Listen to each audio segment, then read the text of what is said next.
Okay, one of the basic things to understand in Microsoft Excel is the order of operations.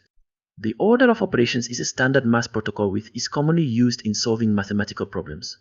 When evaluating a formula or a function in Excel, we follow the standard math protocol.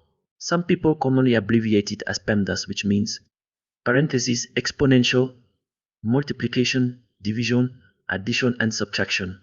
Some people commonly call it board math.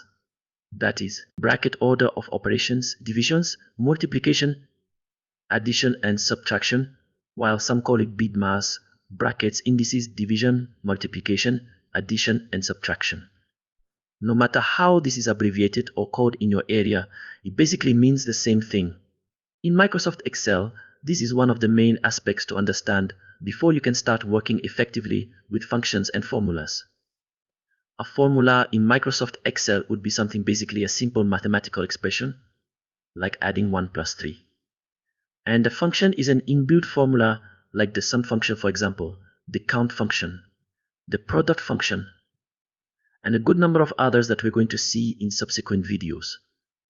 To explain this order of operations, we can take this as an example. Equal to 6 plus 5 times 3. Following our board mass rule, we have to take 5 times 3 equal 15 before we add 6 to 8, which will be equal to 21.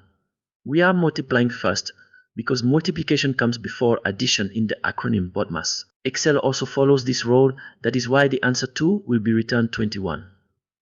If we want 5 to be added to 6 initially before multiplying to 3, what we should do is that we will have to put 6 plus 5 in brackets before multiplied by 3. So we will have equal to 6 plus 5 in bracket before multiplying by 3. So what would happen here is Excel will solve the bracket first, that is 6 plus 5, which is 11, before multiplying it by 3. The answer will now be 33.